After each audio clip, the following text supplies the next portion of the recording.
hold on 1 second. If I could, we've got the Lieutenant Governor here. General Patrick, did you want to speak? Sure, just 1 minute. Do I have to get a card from you or anything? I don't know how this works.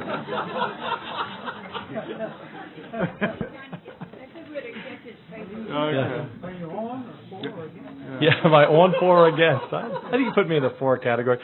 First of all, I wanted to thank... Get this picture real quick.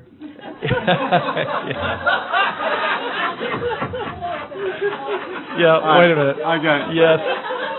Yeah. Do you have that there, Senator? All right, now I've got to do a selfie of you guys. All right. This is the only way we can do this. Need a little comedy relief here. Right. 1 second here. You have to have a wide angle lens. Yeah.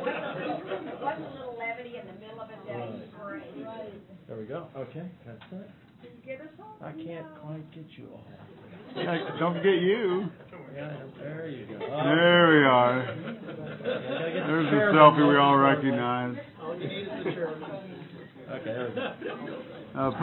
Please identify yourself for the record, Governor.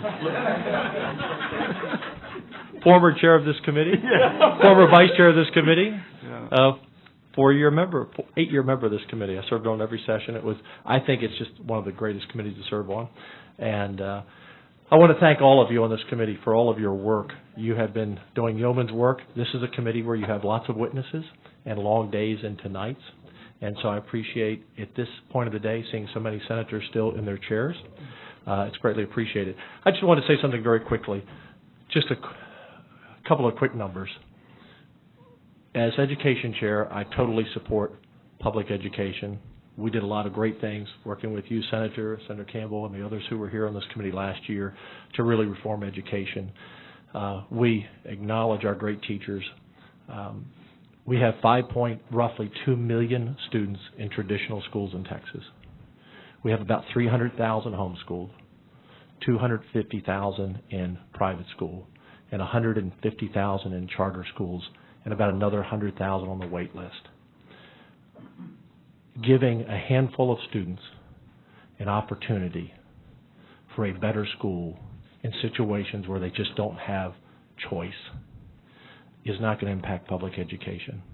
A program that takes 10,000 kids maybe out of 5.2 million, that just gives 10,000 children a chance. The buck really stops with us in the legislature, both parties. You know, Dr. Leininger was up here earlier today. I didn't hear his testimony, but you know his story from Christian Academy of San Antonio.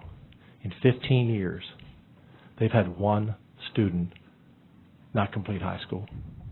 And all those students came from poor neighborhoods in San Antonio.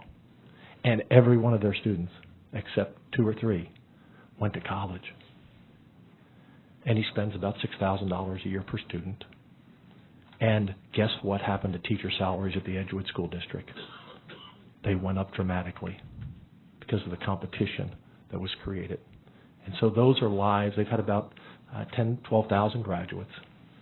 And those are 10 or 12,000 kids, which, by the way, he paid for all of their scholarships. One man made a change. We're not trying to upend the public school system. The public school system is always going to have 90 to 92% of our students. But for those 8,500 schools that we have, K through 12 in Texas, Texas has about 300, a little less than 300 are failures. And those schools have 150,000 students in them. And I'll just close with this. We already have school choice in many forms in Texas. We have TE grants for college. We take public money and give it to poor kids to go to private schools. We do. No one opposes that, because we want to give poor families a choice and a chance to go to a good school if they can't get into some other schools. And secondly, in our K through 12 in Texas, if you're rich, you have school choice. It's called sending your kids to private school.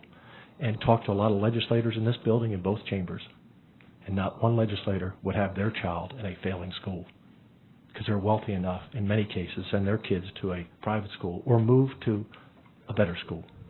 And the second school choice that we have in Texas is for people who are just mobile. They may not be rich, but they move to the suburbs in hopes and search for a better school. And that's what every realtor will tell you. People ask about the school district. But for a large number of our families in our inner cities who are minority families, They don't have the money for private school. And they don't have the mobility to move to the suburbs because they take a bus to work.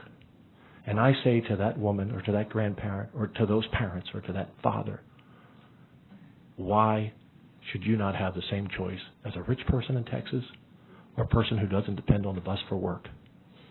We had a grandfather here, and I'll close with this. Those of you who remember this last year, we had 2 busloads of African Americans from Fort Worth that came in here to testify for school choice. And the last man said, what right do any of you have to tell me where I can send my child to school if it's a bad school? And we don't have that right. And the only reason his son was in a bad school because he didn't have the money to get him out and he couldn't move to a suburb where there was a better school. So when we look at school choice, remember, we'll always support public schools. It's always going to be where the majority of our kids go. But for those handful of kids in failing schools, or those parents who just think this school isn't working for my kid, we shouldn't deny them that same right that other people have. Thank you for your consideration, and thank you for your hard work. This is a great community, and we're blessed to have all of you on this committee. Thank you very much. Thank you, Governor. Appreciate it.